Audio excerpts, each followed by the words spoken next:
இப்போ அடுத்ததாக உங்களைப் போலவே நானும் ஆவலாக ஒரு இளம் சொற்பொழிவாளர் நம்முடைய தினேஷ் தெரியும் இல்லையா, பட்டிமன்றத்தில் முதல் பேட்ச் நம்ம பட்டிமன்றம் வச்சப்போ வந்தாப்புலையே பழ திருநாவுக்கரசு, அவருடைய சிபாரிசில் ஒரு தம்பியை அனுப்பிச்சிருக்காப்புல.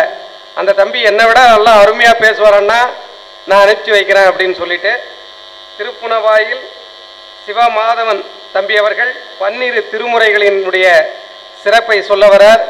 அவருக்கு பொன்னாடை போர்த்தி கௌரவிப்பதற்காக நம்முடைய கோபாலகிருஷ்ணன் சாரை மேடைக்கு அழைக்கின்றேன். திருச்சிற்றம்பலம். தென்னாடுடைய சிவனை போற்றி, எந்நாட்டவர்க்கும் இறைவா போற்றி. கூறும் நாவே முதலாக கூறும் கரணம் எல்லாம் நீ, தேரும் வகை நீ திகைப்பு நீ, தீமை நன்மை முழுதும் நீ, வேறோர் பரிசு இங்கு ஒன்று இல்லை மெய்மை உன்னை விரித்துரைக்கில், தேரும் வகை என் சிவலோகா திகைத்தால் தேற்ற வேண்டாவோ. எல்லாம் அல்ல பரம்பொருளின் திருஅருட்கருணையினாலே மிக அற்புதமான திருநாள் ஸ்ரீ ராஜராஜேஸ்வரி வழிபாட்டு மன்றத்தினரால் நடத்தப்படும் சைவ சமய எழுச்சி மாநாடு. என்னுடைய நண்பர் திரு தினேஷ்குமார் அவர்களுக்கு தான் நன்றி சொல்ல வேண்டும். ஏன்னா இப்பேற்பட்ட அடியார் பெருமக்களை காண்பதற்கு ஒரு வாய்ப்பை ஏற்படுத்தி எனக்கு அவர் தந்திருக்கிறார் என்று அவருக்கு நன்றி சொல்லி, 12 திருமுறைகளின் சிறப்பு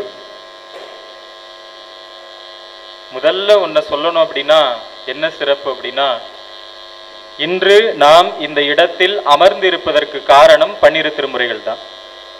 திருமுறைகள் இல்லை என்றால் அடியார்கள் யார் என்று தெரிந்திருக்காது, சிவபெருமான் யார் என்று தெரிந்திருக்காது, இந்த சைவ சமய நெறி நமக்கு கிடைத்திருக்காது. எனவே அப்பேற்பட்ட முதல் சிறப்பாக எல்லாவற்றிற்கும் இந்த உலகம் இருக்கும் வரை, இந்த உலகமும் சரி இந்த தமிழ்நாடும் சரி எதற்கு கடமைப்பட்டு இருக்கிறது என்றால் திருமுறைகளுக்கு கடமைப்பட்டு இருக்கின்றது. ஒரு தமிழராக இருப்பதற்கு அந்த கடமை இருக்கின்றது என்பதை முதல் சிறப்பாக சொல்லி, இந்த திருமுறைகளை பற்றி மிக சிறப்பாக அம்மா அவர்கள் பெரிய புராணத்தில் பெண்ணடியார்களை குறிப்பிடும் பொழுது முதல் திருமுறை எங்கேருந்து கிடைச்சது, அம்மையாரிடமிருந்து எப்படி வந்தது, அந்த பன்முறை முதல் பண்ணை பற்றிலாம் ரொம்ப அழகாக சொன்னாங்க. அதன் பிறகு ஐயா அவர்கள் திருவாசகத்தில் மிக அரிய தகவல்களை சிறப்பாக சொன்னார். இப்போ பொதுவாக மொத்தமாக இப்போ சொல்ல வேண்டியிருக்கு. நம்ம ஆரம்பத்திலேயே சொல்லிட்டோம், திருமுறைகளின் சிறப்புன்னு சொன்னாலே இன்று நாம் இங்கு இருப்பதற்கு காரணம் திருமுறைகள் தான். அப்போ இந்த திருமுறைகள் எப்படி நமக்கு கிடைச்சது, எந்த சூழல்ல நமக்கு இங்கே வந்தது அப்படின்னு நமக்கு தெரியணும் இல்லையா. எப்படி நாம் இங்கே மின் விசிறி போட்டிருக்கோம், இங்கே ரொம்ப அதிகமாக காற்று வருது, இதை விட இதில் ரொம்ப அதிகமான காற்று வருகிறது. ஏன் இதெல்லாம் போட்டிருக்கோம், நம்ம ரொம்ப வெயிலாக இருக்கு, வழக்கத்தை விட இந்த ஆண்டு ரொம்ப வெயில் அதிகமாக இருக்கு இல்லையா.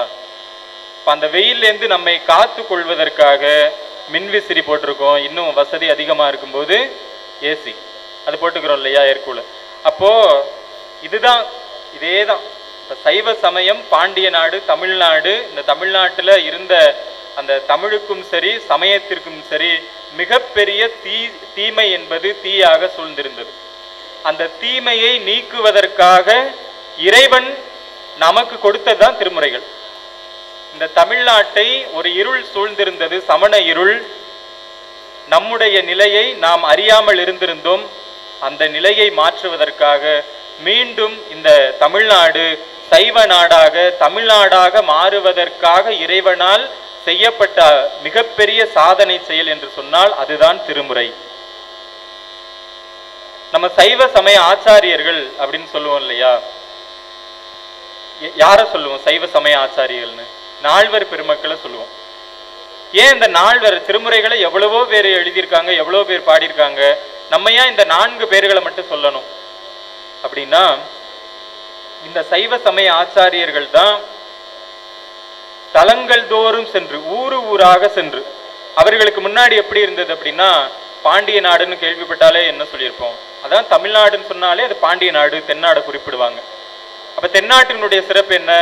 இன்றைக்கும் இப்பதான் மதுரை திருவிழா முடிஞ்சது இல்லையா, நடந்துகிட்டு இருக்கு இல்லையா. அப்போ பாண்டிய நாட்டில் சைவ சமய நாடாக சைவ நாடாக எங்கு பார்த்தாலும் சிவனடியார்கள் இருக்கின்ற திருநீற்று ஒளி தெரிகின்ற அப்பேற்பட்ட நாடாக இருந்தது. ஆனா சமணர்கள் சூழ்ந்த பிறகு அந்த நாட்டுல மங்கையர்க்கரசியார் அம்மையார் குலச்சிறையாரை தவிர வேற யாருமே சைவ சமயத்தை பின்பற்றவில்லை. இத்தனைக்கும் சொக்கநாத பெருமான் திரு ஆலவாயுடைய பெருமான் அங்கையர் கன்னியாக இருந்து அரசு செலுத்தக்கூடிய அந்த பாண்டிய நாடு விதிவசத்தால் சமணர்கள் சூழ்ந்து சமண நாடாகவே மாறி போச்சு. அப்ப அந்த நேரத்துல வெம்மை முழுவதுமாக அந்த நாட்டிற்கு இருக்கும் பொழுது அதை எப்படி மாற்றுவது என்று அடியார் பெருமக்களும் சரி, சோழ நாட்டில் இருக்கக்கூடியவர்களும் சரி, சிவபெருமானை கும்பிடுவர்கள் எல்லோருமே பெருமானிடம் ஒரு விண்ணப்பம் செய்து கொண்டே இருந்தார்கள், தவம் செய்து கொண்டிருந்தார்கள். எப்படியாவது இந்த சூழல் மாற வேண்டும் என்று அவர்கள் பெருமானிடம் விண்ணப்பம் செய்ததின் விளைவாக நமக்கு அவதரித்தவர் தான் திருஞான சம்பந்த பெருமான். அவருடைய அவதாரத்தை தெய்வ சேக்கிழார் பெருமான் இப்படி சொல்லுவார்: தொண்டர் மனம் களி சிறப்ப தூய திருநீற்று நரி என் திசையும் தனி நடப்ப ஏழ் உலகும் குளிர் தூங்க அப்படின்னு சொல்லுவார். இந்த சைவ நெறியானது மீண்டும் இந்த இடத்தில் மலர்வதற்காக வருவதற்காகத்தான் இவர் அவதாரம் செய்தார் என்பதை தெய்வ சேக்கிழார் பெருமான் திருஞான சம்பந்த பெருமானுடைய அவதாரத்தில் சொல்லுவார். அப்ப அந்த திருமுறைக்குன்னு ஒரு சிறப்பா ஒரு பாடல், இந்த பாடல் நீங்க எல்லாருமே கேள்விப்பட்டிருப்பீங்க. திருமுறையே சைவ நெறி கருவூலம் தென் தமிழின் தேன்பாகாகும் திருமுறையே கைலையின்கண் சிவபெருமான் செவிமடுத்த செந்தமிழ் வேதம் திருமுறையே நடராசன் கரம் வருந்த எழுதி அருள் தெய்வ நூலாம் திருமுறையே சொக்கேசன் மதிமலிவாய் மலர்ந்தருளும் சிறப்பிற்றாமால். இந்த ஒரு பாடல் போதும் இந்த திருமுறையின் சிறப்பை சொல்வதற்காக. ஒவ்வொரு சமயத்திற்குமே ஒவ்வொரு சிறப்பு உண்டு. இந்த உலகத்தில் பல்வேறு சமயங்கள் மதங்கள் இருக்கின்றன. அவர்களுக்கெல்லாம் ஒரு நூலை அடிப்படையாக வைத்துத்தான் எல்லாவற்றையுமே செய்வார்கள். அப்படியாக இந்த சைவ சமயத்திற்கு கருவூலமாக ஒரு மூலமாக எதை கொண்டு அறிய முடியும் என்றால் இந்த திருமுறையை கொண்டுதான் அறிய முடியும். திருமுறையே கைலைன்கண் சிவபெருமான் செவிமடுத்த செந்தமிழ் வேதம். இந்த ஏகாரம் வந்தாலே அது ஒண்ணுதான் அப்படின்னு ஒரு பொருள் உண்டு. அப்ப இந்த திருமுறையே கைலையின்கண் சிவபெருமான் செவிமடுத்த செந்தமிழ் வேதம், சிவபெருமானே செவிமடுக்கக்கூடிய வேதமாக தமிழ் வேதமாக இந்த திருமுறை இருக்கின்றது என்றால் சிவபெருமான் விரும்பிய அதே திருமுறையை தான் நாமும் இன்று படித்துக் கொண்டிருக்கிறோம். இது எதுவோ ஒரு காலத்திற்கு ஏற்றார் போல வந்து நம்ம கையில் சேர்ந்திருக்கு. ஒவ்வொரு நூல்கள் எல்லாரும் எழுதி வைக்கிறது மாதிரி இதுவும் ஒரு நூலாக எழுதி வைத்தார்கள் என்றெல்லாம் சொல்லக்கூடாது. பழுதில் இறை எழுது மொழி தமிழ் கண்ணுதல் பெருங்கடவுளும் கழகமோடு அமர்ந்து பன்னுர தெரிந்து ஆய்ந்த பசுந்தமிழில் இறைவன் நமக்கு இந்த திருமுறைகளை கொடுத்திருக்கிறான். நினைத்து பாருங்கள், இதை மொழிக்கு சிறப்பா இல்ல மொழி வெறியா அப்படிலாம் கிடையாது. சில உண்மைகளை நாம் சொல்லிதான் ஆக வேண்டும். இந்த திருமுறைகளை இன்றைய நீங்க பெண்கள் எல்லாரும் நிறைய இருக்கிறீங்க இல்லையா? இன்றைய சமீப காலமாக அரசுல கூட பெண் ஓதுவார்களை நியமிக்கிறாங்க. அதுக்கு சர்ச்சைகள் கூட எழுந்தது. ஏன் பெண்களை ஓதுவார்களாக நியமிக்கின்றீர்கள்? இதெல்லாம் மரபுல கிடையாது, இதெல்லாம் தவறு அப்படின்னு சொல்றாங்க. அப்படியெல்லாம் கிடையாது. இன்னும் சொல்ல போனா இந்த திருமுறைகளுக்கு முன்னோடியாக இருக்கக்கூடிய தென்னிந்தியாவின் இசைத்தாய் என்று போற்றக்கூடிய காரைக்கால் அம்மையார் வெறுமனவே பதிகம் பாடல, சும்மா ஹரஹரா சிவசிவா. அதனாலதான் திருமுறைகளை வெறும் பஜனை பாடல்னு நினைக்கவே கூடாது, கோயில்ல ஒண்ணு பாடிட்டு போறதுக்கு. அம்மையார் ரொம்ப அழகா சுத்தம் கைக்கிள்ளை விளரிதாரம் உழையிலி ஓசைப்பன் கெழும பாடி அந்த தமருகம் என்னென்ன இசை வாத்திய கருவிகள் இருந்தது, இந்த சரிகம பதனிசாக்கு என்ன தமிழ், அது எல்லாத்தையுமே மிக சிறப்பாக ஆவணப்படுத்தியவர்கள் திருஞான சம்பந்த பெருமானுக்கு முன்னாடி தோன்றிய காரைக்கால் அம்மையார் தான். அப்ப திருக்கோயில்களுக்கு சென்று திருமுறையை முதலில் பாடியவர் யாருதான்? அம்மையார் தான். அப்படி இருக்கும்போது இது பெண்கள் அதிகமா இருக்கிறீங்க, நீங்க கை தட்டுவீங்க, அதுக்காக சொல்லல, உண்மையை சொல்லியிருக்கேன் நான். அப்போ அதே போல இது வெறுமனவே வாய் வார்த்தையா சொல்லல. வயலூர் எல்லாருக்குமே தெரியும். வயலூர்னாலே முருகப்பெருமானுடைய திருக்கோயில். ஆனா ஆரம்ப காலத்துல அது ஒரு சிவாலயமாக இருந்திருக்கிறது. ஏன்னா முருகனும் சிவபெருமான் வேறு வேறு அல்லதானே. இன்றைக்கும் நீங்க போய் எந்த முருகன் கோயில் பெருசா எடுத்துக்கிட்டாலும் அங்க சிவன் கோயில், திருப்பரங்குன்ற மலைமேல முருகனை பார்த்தா கீழே சாமி இருப்பாரு. பழனியில முருகன் இருந்தா கீழே திரு ஆவினன்குடியில பாடல் பெற்ற தலமாக விளங்கக்கூடிய நம்ம பாண்டி 14 தலத்தில் அதெல்லாம் வரும். அப்ப அப்படிங்கிறதுனால வயலூர்ல பாட்டி, அவங்களுடைய மகள், அவங்களுடைய பேர்த்தி 3 பெண்களை ஓதுவார்களாக நியமித்து அவர்களுக்கு அந்த உதவியும் செய்திருக்கிறார்கள். இன்னும் சொல்ல போனா இந்த திருமுறை கண்ட சோழன்னா யார சொல்றோம்? ராஜராஜ சோழன் குறிப்பிடுவாங்க. அப்படிதான் கேள்விப்பட்டுக்கிட்டு வர்றோம் இல்லையா? ஆனா அதுல ஒரு மாறுதல் என்ன அப்படின்னா, சிதம்பரம் அண்ணாமலை பல்கலைக்கழகத்தில் பேராசிரியராக விளங்கிய திரு கா வெள்ளை வாரணார் ஐயா அவர்கள், இது ஒரு தகவலுக்காக உங்களுக்கு சொல்றேன், இதுல குழப்பம் ஒன்றும் இல்லை, ஒரு தகவல் இருக்கு, அதை உங்களுக்கு திருமுறைகளை பற்றி சொல்லும் போது அதை சொல்லணும் அப்படிங்கிறதுக்காக. அப்ப திருமுறை கண்ட சோழன் என்பவர் யார் அப்படின்னா, திருமுறை கண்ட புராணத்துல நம்பியாண்டார் நம்பிகள் அருளியது, அதன் மூலமா வரும் இல்லையா? அப்ப அவரு தான் திருமுறைகளை தொகுத்தார், உமாபதி சிவனார் எழுதினார். அப்ப அப்படி இருக்கும்போது ராஜராஜ சோழன் கிடையாது, முதலாம் ஆதித்த சோழன், அவருக்கு மகனாக வந்த முதலாம் பராந்தக சோழன். பராந்தக சோழன் யாரு? முதலாம் பராந்தக சோழன் தான் நம்ம பொன் வேய்ந்தவர். தில்லை சிற்றம்பலம் இருக்கு இல்லையா, அந்த சிற்றம்பலத்துக்கு அந்த பொன் இன்னைக்கு போனா கூட பொற்கூரை இருக்கு இல்லையா, அதை வேய்ந்தவர்.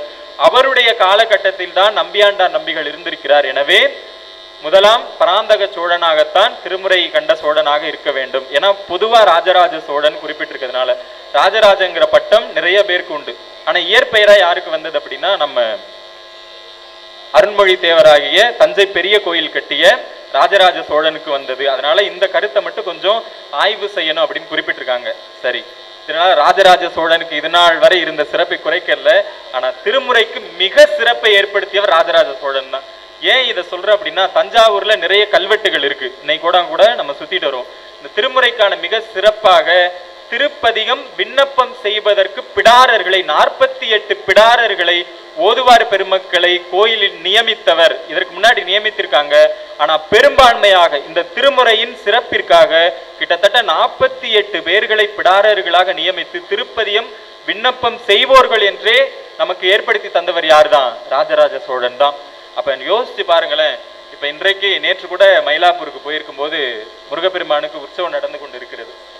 அங்க நம்ம சொன்னோம், எதுவுமே ஒரு குழப்பத்துக்காக வெறிக்காகவே சொல்லல. அங்கு அந்தணர்கள் வேதம் ஓதுவதற்கு கிட்டத்தட்ட 20-30 பேர் இருந்திருப்பாங்க. ஆனா திருமுறை பாடுவதற்கு நம்ம சர்க்குருநாதர் ஐயாவும் வாகி சகோதரர் 2 பேர் தான் இருக்கிறாங்க.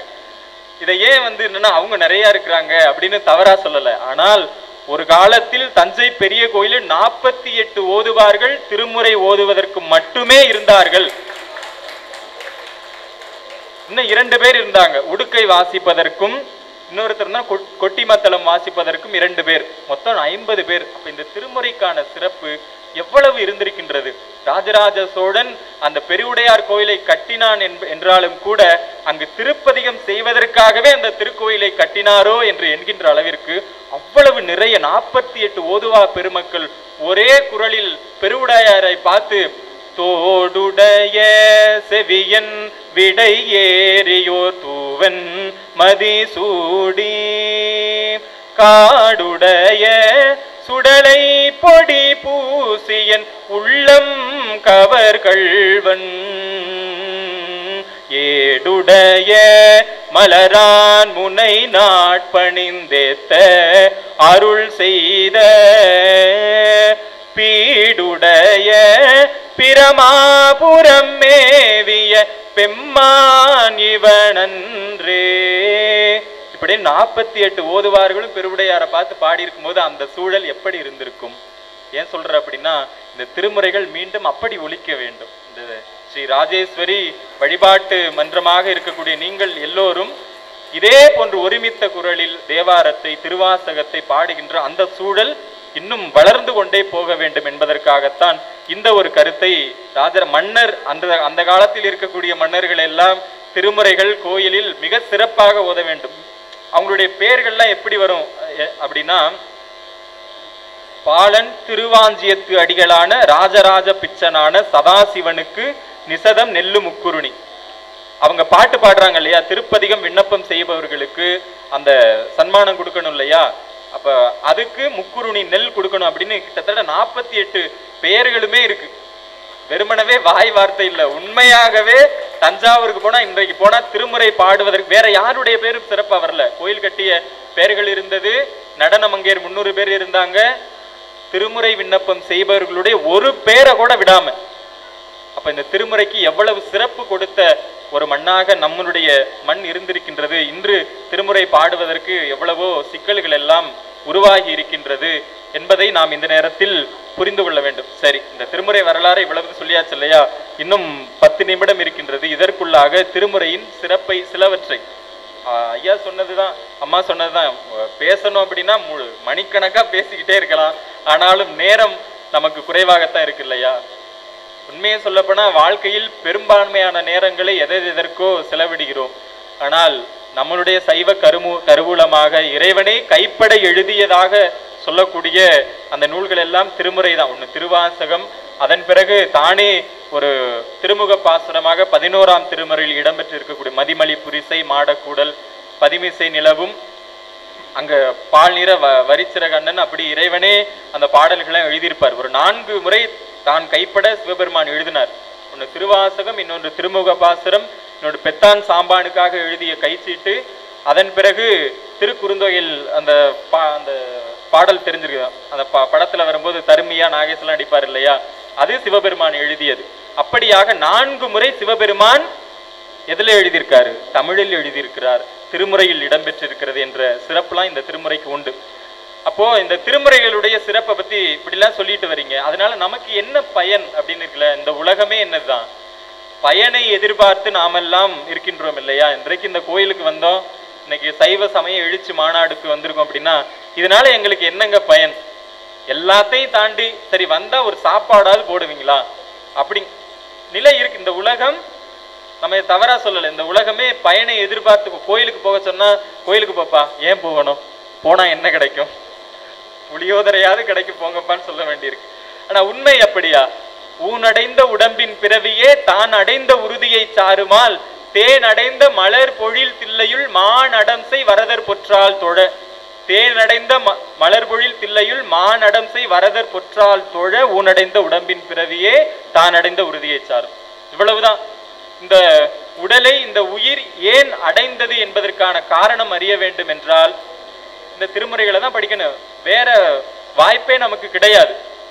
அப்போ இந்த திருமுறைகளை பாடி என்னென்னலாம் செய்தார்கள், ஏன் சமய ஆச்சாரியர்களாக அவர்கள் முதலில் நாம் போற்றுகிறோம் என்றால், இறைவனுடைய இந்த சைவ தமிழ்நாடு சைவ சமயத்தை விட்டு நீங்கி இருக்கின்ற சமயத்திலே அந்த திருஞான சம்பந்த பெருமானாக இருக்கட்டும், திருநாவுக்கரசு பெருமானாக இருக்கட்டும், சுந்தரமூர்த்தி பெருமானாக இருக்கட்டும், மணிவாசக பெருமான சொல்லும்போது அவருடைய காலத்துலலாம் அப்படி என்ன தமிழ்நாட்டில் ஒன்றும் இல்லையே, இல்லை சுந்தரமூர்த்தி பெருமானுடைய காலத்துல கூட இந்த 2 பேர் தான் வந்து அந்த சமண இருளை நீக்கு சைவ நாடாக மாற்றி விட்டார்கள். ஏன் அவங்களையும் சேர்த்து சொல்லணும் அப்படின்னா, இவர்கள் இருந்த இடத்திலிருந்து எல்லோரையும் வர சொல்லலை. யோசிச்சு பாருங்க, நம்ம அதை தான் இன்றைக்கு புரிந்து கொள்ள வேண்டும். இன்றைக்கு ஒரு பெரிய நிலைக்கு போன பிறகு நான் எங்கேயும் போக மாட்டேன், என்னை வந்து எல்லாரும் பாருங்க அப்படிங்கிற மிதப்பு இருக்கின்றது. சில உண்மையை நம்ம சொல்லிதான் ஆகணும். இப்போ இறைவனுடைய அருள் கிடைச்சிருச்சு, நான் வந்து எனக்கு நல்லா பாட தெரியும், ஆட தெரியும், ஓட தெரியும் அப்படின்னு சொன்ன உடனே நான் என்னையை தேடி எல்லாரும் வாங்க, என்கிட்ட வந்தா எல்லாம் கொடுப்பேன், சாமியே நான் சொன்னா கேட்பாரு அப்படிங்கிற மிதப்பில் இருப்பவர்கள் அதிகமாகி விட்டார்கள். ஆனா உண்மை என்னன்னா, திருஞான சம்பந்த பெருமான் நேரடியாக தோருடைய செவியனாக இறைவன் அந்த விடை ஏறி நிற்கும் போது நேரடியாக பார்த்தவர். எவ்வுலகும் தொழுகின்ற மலைக்கொடியாக எம்பிராட்டினுடைய திருமுலைப்பாலை அது உண்டு, அதை உண்டு இறைவனுடைய திருவருளை ஞானத்தை பெற்றவர். அந்நிலையே தாமுணர்ந்தார் சம்பந்தர் அந்நிலையே எல்லாவற்றை உமையிலா கலையான உணர்வறிய மெஞ்ஞான இதெல்லாம் பெற்றாலும் கூட அவர் அதே இடத்துல இருக்கல. தன்னுடைய பிஞ்சு கால்கள் நோக அந்த கல்லும் முள்ளும் கடந்தும் கூட சென்று தலங்கள் தோறும் சென்று அடியார்களை பார்த்து, கிராம மக்களை பார்த்து திருமுறைகள் பாடி சிவபெருமானுடைய திருவருளை சொல்லி சொல்லி அவர்களை நல்ல சைவ நன்னறிக்கு மாற்றினார். அதனாலதான் அவர்கள் சைவ சமய ஆச்சாரியார்களில் இருக்கின்றார்கள். அப்ப நாம புரிந்து கொள்ள, ஒவ்வொரு ஊருக்குமே போய் நாம பாடணும். குறைந்தபட்சம் நாம் இருக்கின்ற இடத்திலாவது இந்த திருமுறைகளை நாமெல்லாம் பாட வேண்டும். அதற்காகத்தான் அப்பேற்பட்ட திருமுறைகளின் சிறப்பை நமக்கு ஒவ்வொரு ஊராக சென்று இறைவன் அதுக்கப்புறம் திருமுறைகள் பாடுவதற்கு சிறப்பாக பல்லக்கு கொடுத்தார், பொற்தாளம் கொடுத்தார். இன்னும் சொல்லப்போனா திருநாவுக்கரச பெருமாள்லாம் யோசிச்சு பாருங்க, அவருக்கெல்லாம் அடியார் பெருமக்கெல்லாம் சூழ்ந்தெல்லாம் வரல, தனியாக கையிலே உழவாரம் சிந்தை இடையரா அன்பும் திருமேனிதனில் அசைவும் கந்தை மிகையாம் கருத்தும் கை உழவாரப்படையும் வந்திடி கண்ணீர் மழையும் வடிவில் பொலி திருநீரும் அந்தமிலா திருவேடத்து அரசும் எதிர்வந்து அணைய. அப்ப அவர்லாம் ஒரு உழாரத்தை வச்சிருப்பாரு, தன்னுடைய கிட்டத்தட்ட 80 வயசு.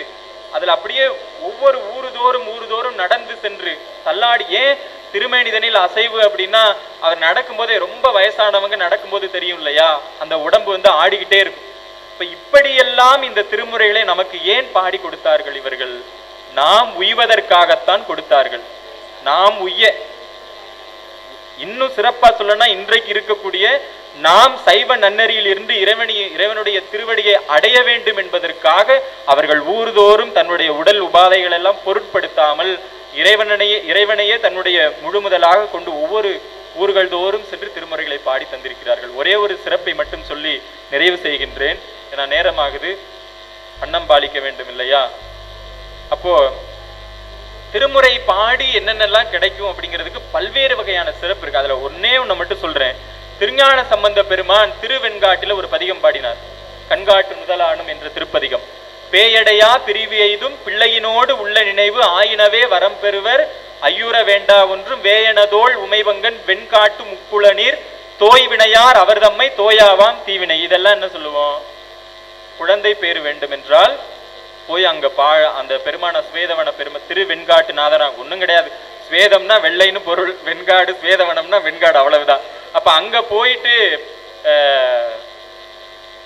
முக்குளம் இருக்கும், அக்னி தீர்த்தம், சூரிய தீர்த்தம், சந்திர தீர்த்தம், அதுல நீராடி பெருமானை வழிபட்டால் குழந்தை பேர் கிடைக்கும். இதுக்கு சான்று என்ன அப்படின்னு சொல்லும் பொழுது, நமக்கு சிவஞான போதம் அருளி செய்த இருக்கார் இல்லையா மெய்கண்டார். மெய்கண்டார் பிறப்பதற்கு காரணமாக இருந்ததே என்னதான்? இந்த திருப்பதிகம் தான்.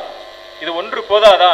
இந்த சைவ சித்தாந்த சாத்திரங்கள் வருவதற்கு மூலமாக விளங்கக்கூடிய மெய்கண்ட தேவர் அவதாரம் செய்வதற்கு இந்த திருவெண்காட்டு பதிகம் தான் அடிப்படையாக இருந்தது. அவருடைய குலகுருவாக அச்சுத கலப்பாளராக அவருடைய தந்தையார், மெய்கண்டாருடைய தந்தையார், அவருக்கு குருவாக இருந்தால் அருணந்தி சிவாச்சாரியார், சகலாகம பண்டிதர். அவர்கிட்ட இருந்து இவங்களுக்கு குழந்தை பேரே இல்லைன்னு சொல்லியாச்சு. இவர் போய் அந்த குலகுருகிட்ட கேட்கும்போது, நம்மகிட்ட ஒரு பழக்கம் இருக்கு, திருமுறை கயிறு சாத்தி பாக்குறதுன்னு. நம்ம கிட்ட ஏதாவது நமக்கு அதுதான், நீங்க பெருசா அங்க போய் மந்திரிக்கிறதா தந்திருக்கிறதா எதுவும் வேண்டாம். திருமுறைக்கு வந்துட்டீங்க அப்படின்னா கயிறு சாத்தி பாருங்க, கண்டிப்பா பெருமான் ஒரு பதியம் கொடுப்பாரு. அந்த பதியத்தை பாடியே நாம் பலன் பெறலாம். பரவுவார் பாடுவார், பசி தீர்ப்பார், பரவுவார், இடர் களைவார், கண்டிப்பா அதெல்லாமே நடக்கும் நம்பிக்கையோட செய்யும் போது. அப்ப அப்படி அவற்றை செய்யும் போது அந்த கயிறு சாத்தி பார்க்கும்போது திருவெண்காட்டு பதிகம் வந்தது. இந்த பதிகத்தை பாடி அவர்கள் போய் பெருமானை வணங்கினார்கள். குழந்தை பேரே இல்லைன்னு இருந்ததுல அவங்களுக்கு குழந்தை பேர் கிடைத்தது. சாதாரண குழந்தை கிடையாது. சைவ சமயத்திற்கு சாத்திரமாக விளங்கக்கூடிய இந்த உலக சமயத்திற்கெல்லாம் தலை சிறந்த சமயமாக விளங்கக்கூடியது இந்த சைவ சமயம்தான் என்று இன்றைய வரையும் ஆராய்ச்சி செய்து கொண்டிருக்கிறார்கள் மெய்கண்ட சாத்திரத்தை வைத்து. அப்ப அப்பேற்பட்ட சிறப்பு மிகுந்த மெய்கண்ட தேவர் 2 வயதில் 3 வயதில் பாடிய ஒருவரின் திருப்பதிகத்தை பாடி 2 வயதில் பாடினார் என்பதற்கு மிக சிறப்பானதொரு சான்றெல்லாம் நம்முடைய திருமுறைகள் இருக்கின்றது. இப்பேற்பட்ட சிறப்பு மிகுந்ததுதான் இந்த திருமுறைகள். காலத்திற்கும் அந்த அன்றைய காலம் தொற்று இன்றைய காலம் வரையும் எக்காலத்திற்கும் இந்த சைவ சமயம் இருப்பதற்கும் தமிழுக்கு மிகப்பெரிய சிறப்பு கிடைப்பதற்கும் குறிப்பாக நாமெல்லாம் இறைவனுடைய திருவடி போவதற்கும் இந்த திருமுறைகள் தான் உதவும், திருமுறைகள் தான் காரணம் என்று கூறி நிறைவு செய்கின்றேன். திருச்சிற்றம்பலம்.